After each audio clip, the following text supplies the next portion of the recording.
esquelético. Ahorita voy a compartir.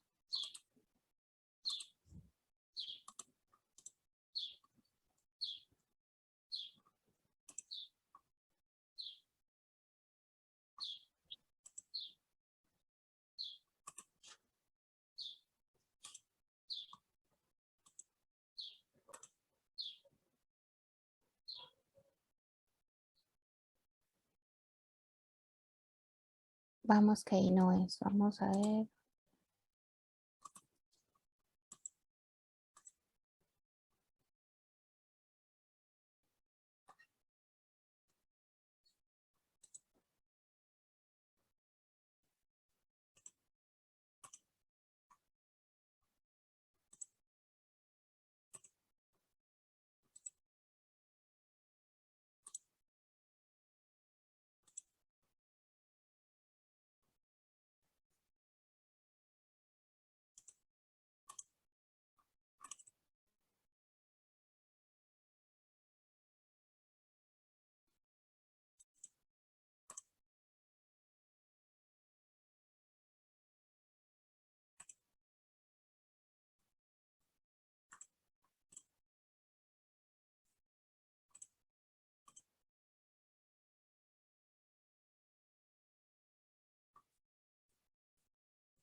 Muy bien. Entonces, ya se ve ahí la pantalla, ya estamos listos para empezar. Y el tema de hoy que vamos a discutir estas siguientes, bueno, 2 semanas más los simposios del sistema esquelético, pues nos vamos a dedicar a estos órganos, ¿verdad? ¿Me pueden decir cuál es una de las funciones, quizás la más notoria del sistema esquelético, la que todos conocemos? A ver, ¿cuál sería? La de dar soporte al cuerpo en general. Soporte, muy bien. Ajá, la mayoría dijeron soporte. ¿Y ayudado de quién da ese soporte?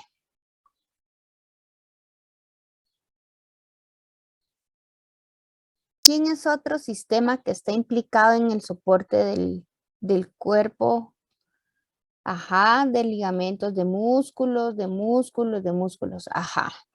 Entonces vamos a ver cuando ya estemos en la unidad muscular, que es la penúltima unidad, cómo estos dos sistemas se combinan para realizar el movimiento de nuestros órganos o de nuestro sistema óseo, ¿verdad? Músculo esquelético. Pero además el sistema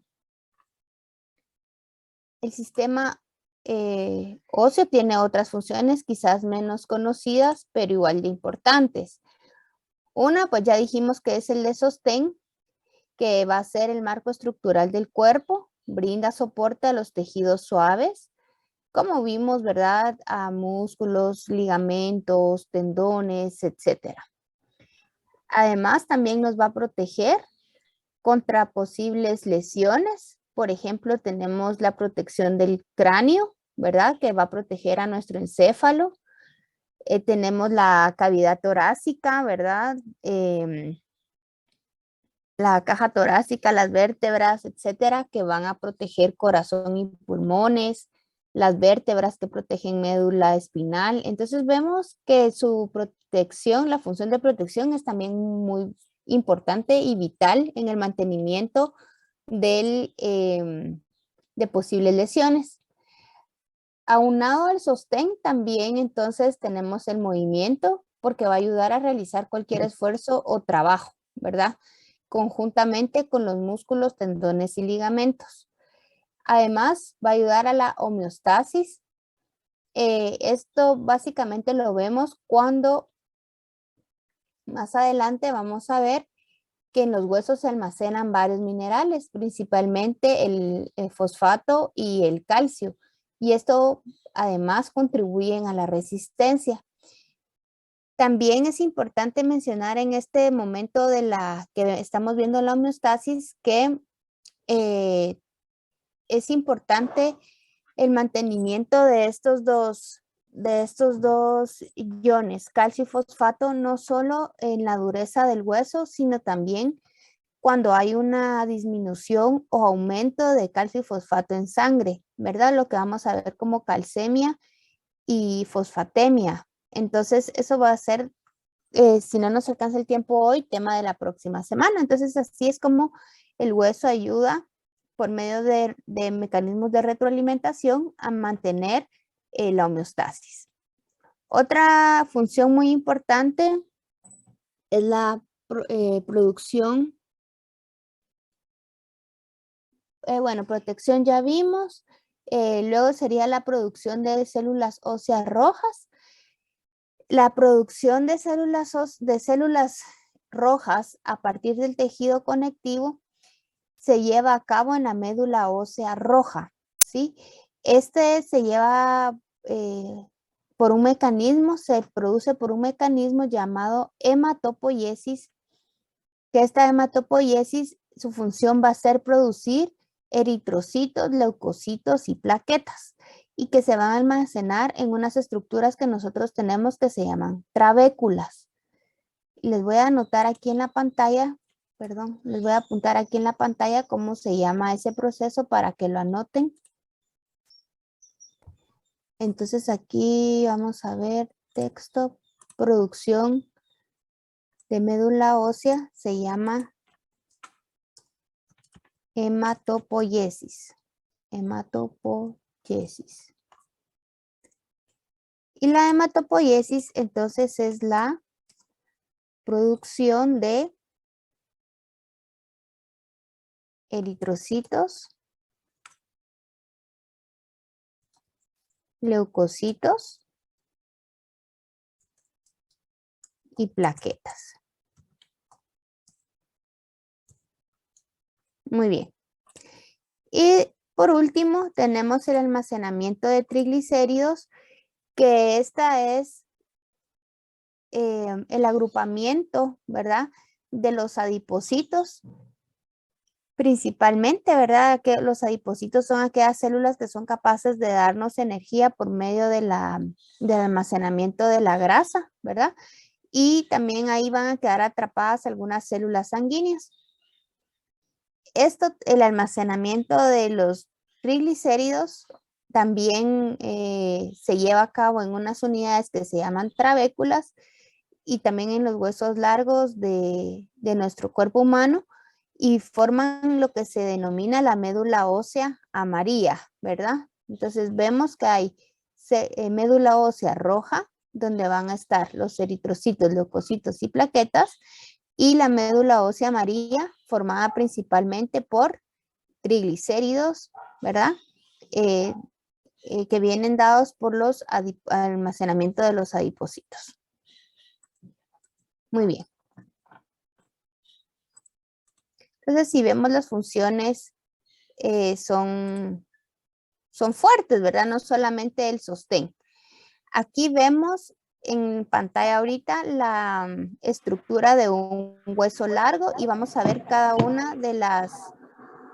¿Ahí alguien tiene encendido su micro? Porfa, si puede revisar. Gracias. Entonces, tenemos la estructura de un hueso largo y vamos a ver cuáles son esas partes más importantes o las que lo caracterizan. Los huesos planos, como los del cráneo, eso no los vamos a ver porque son irregulares, ¿verdad? Cada hueso tiene una forma diferente y eso ya lo vieron ustedes con Cecilia, ¿verdad? Que cada uno tiene su forma diferente. Por eso se llaman huesos planos o irregulares. Sin embargo, los huesos largos, como los del brazo, antebrazo, pierna y la pierna, ¿verdad? Son similares en su composición. Entonces vamos a tener una diáfisis, que es una porción cilíndrica, que es lo que vemos acá, les estoy señalando, ¿verdad? Esa sería la diáfisis, que es el cuerpo o la porción cilíndrica principal del hueso.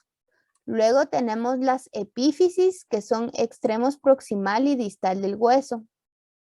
Extremo proximal sería esta que vemos acá. Entonces vamos a señalar la epífisis proximal. Aquí tenemos la epífisis distal, ¿verdad? Hasta abajo. Vemos ahí se está moviendo el cursor. Ahorita vamos a señalar la epífisis proximal, que es esto lo que tenemos acá.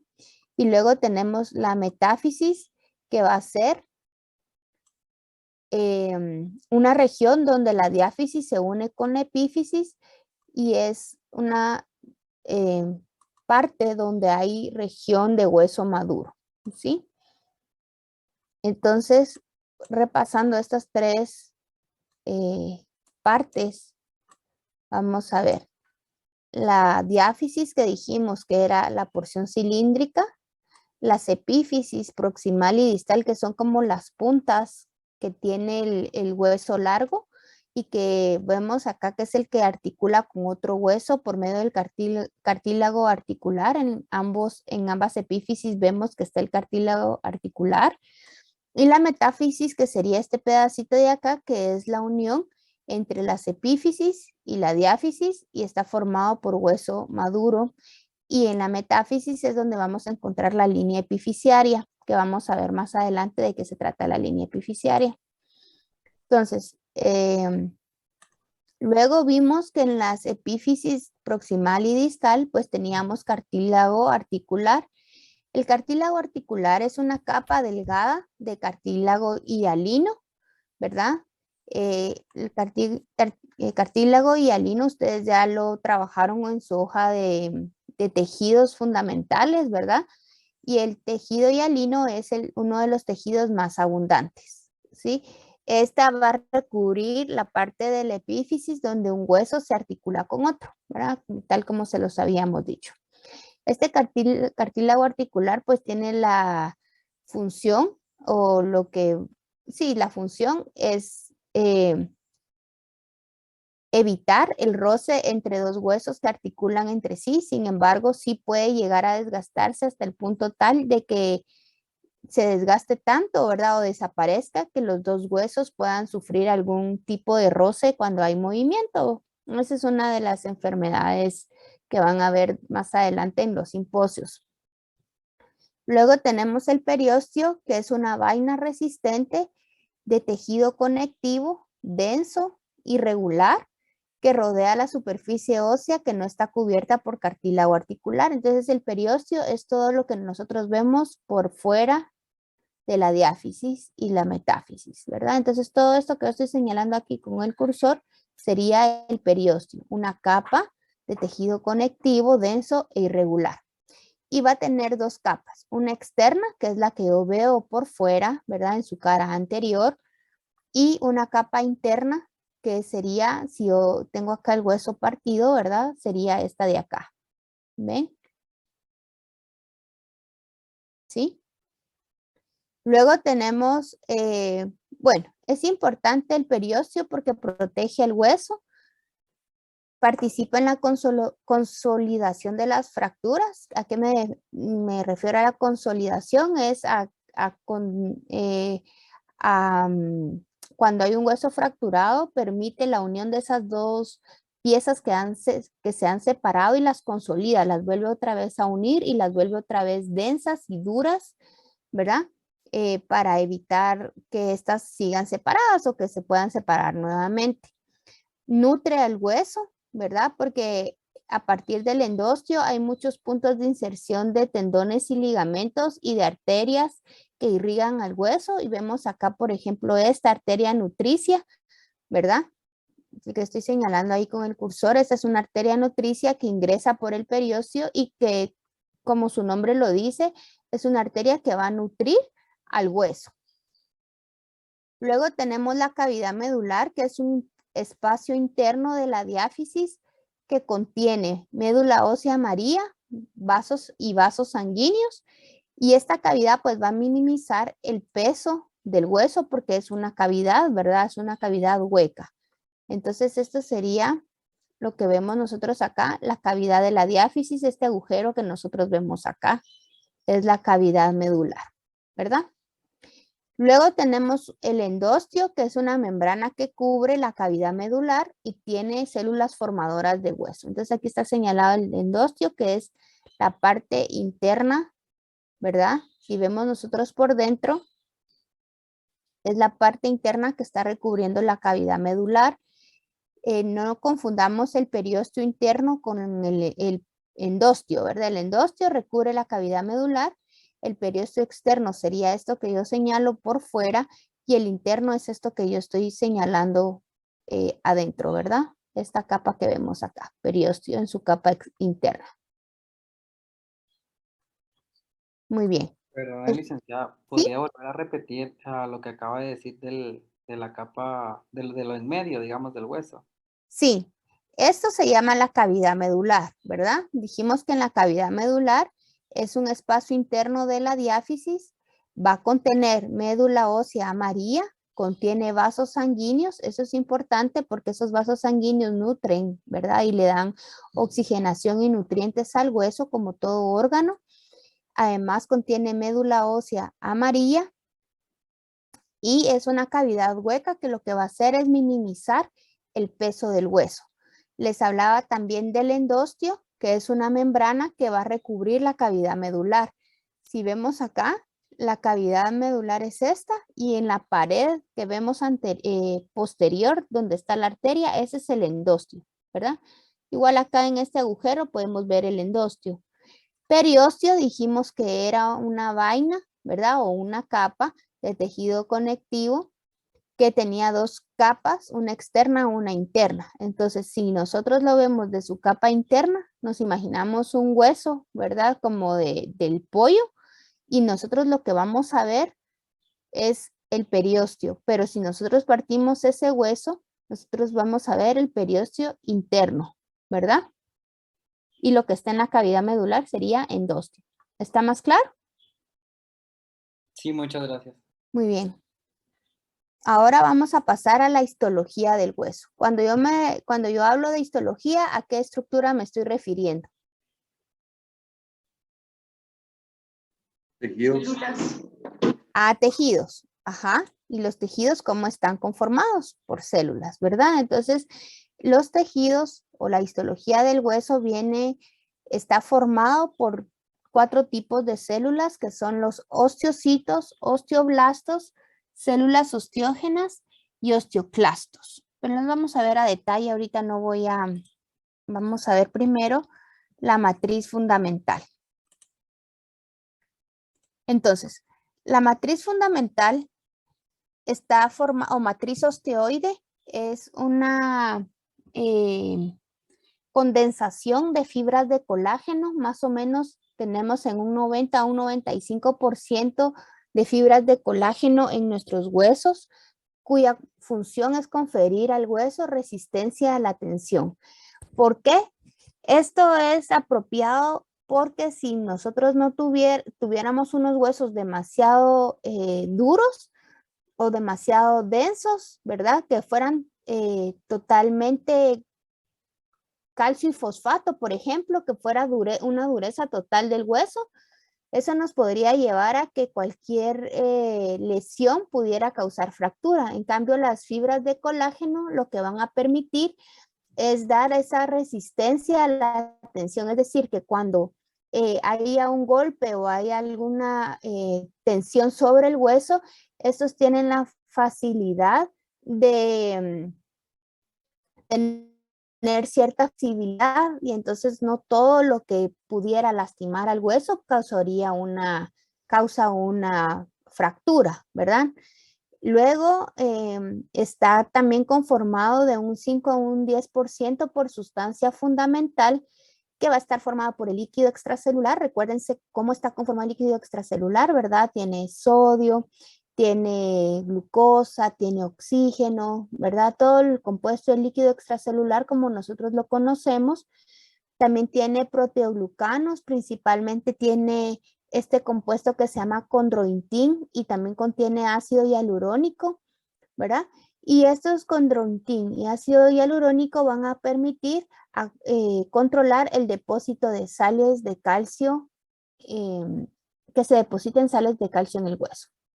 Ahorita vamos a ver por qué. Luego, tienen una composición de un 25% de agua, como en todas las células, ¿verdad? Y además va a tener abundantes sales cristalinas, que son las que forman la hidroxiapatita. La hidroxiapatita es la combinación del fosfato de calcio con el hidróxido de calcio que forma estos cristales. Y estos cristales son los que le van a dar la dureza al hueso. Entonces, vamos a ver. La dureza al hueso la otorga la hidroxiapatita. La flexibilidad la otorga las fibras colágenas, ¿verdad? Eso recuérdense siempre. Además, tiene otros iones como magnesio, sodio, potasio y carbonatos. Recuérdense que como tiene líquido extracelular, pues todos estos componentes van a estar nadando en ese líquido extracelular. Ahora vamos a hablar sobre las células del tejido óseo.